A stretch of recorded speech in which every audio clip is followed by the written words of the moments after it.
السلام عليكم ورحمة الله وبركاته. برحب بكل متابعيني وحبايبي في كل مكان. سهرة رياضية جديدة.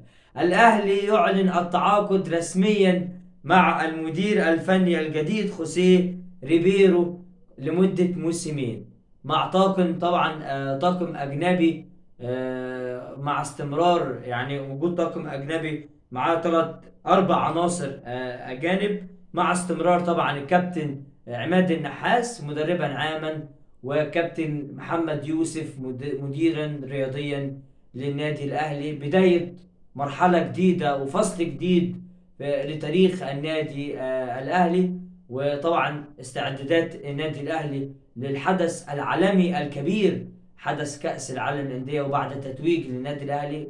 هو ده النادي الأهلي يا جماعة. دايما النادي الأهلي كل مرحلة بتخش على مرحلة، بتخلص بطولة وتخش على بطولة. لكن الأهلي طبعا يعني مدرب أسباني، خوسيه ريبيرو، معروف طبعا. كان ماسك أو متولي القيادة الفنية لأورلاندو بايرتس الجنوب أفريقي، وعمل معاهم شغل كويس جدا لحد ما وصل بالفريق لنصف النهائي دوري الأبطال أفريقيا هذا الموسم، وخرج أمام بيراميدز.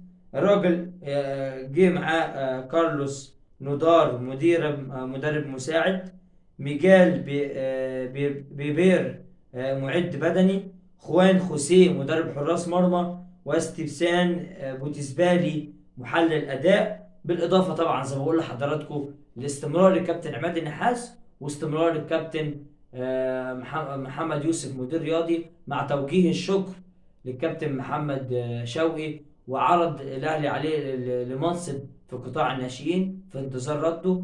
كذلك الاهلي وجه الشكر لكل من ياسر لكل من عفوا لكل من رامي ربيعه واكرم توفيق وحمزه علاء بعد نهايه عقودهم مع النادي الاهلي. الاهلي دايما بيبص دايما لقدام. لسه موقف علي معلول لسه ما توضحش يا جماعه.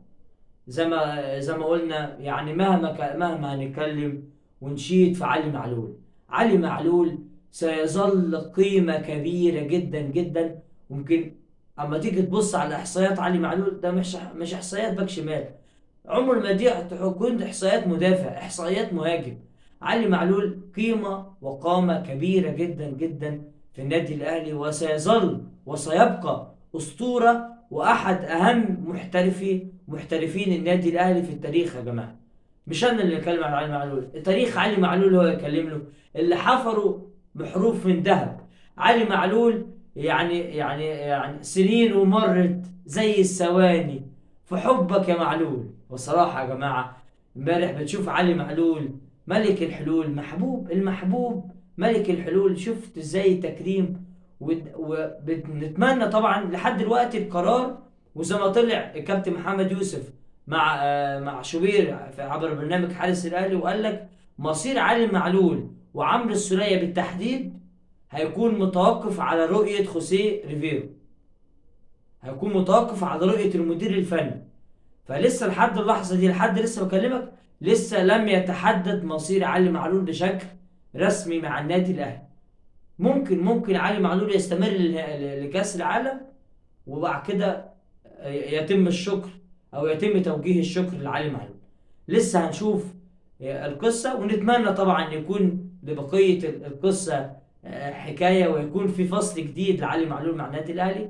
خلاص الأهلي زي ما بقول لكم يا جماعة، بالنسبة للمدرب خلاص الأهلي بيبدأ مرحلة جديدة، هيبدأ إن هو يستعد من يوم السبت الجاي لكأس العالم للأندية، والسفر إن شاء الله بإذن الله غالبا هيبقى يوم 4/6، وفي مباراة طبعا ودية هيدخلها لمباراة ودية يوم 8. هتكون الظهور الأول لكل صفقات النادي الاهلي، لسه لحد اللحظه دي لسه ما اعلنش عنها. ده بالنسبه للنادي الاهلي. وبالنسبه لاخر الاخبار، النادي الاهلي طبعا النهارده مدرب جديد، حقبه جديده، بدايه جديده، بدايه فصل جديد للنادي الاهلي خلال المرحله المقبله، وخاصه استعدادا لكاس العالم للانديه. وانتظروني ان شاء الله باذن الله في لقاءات جديده.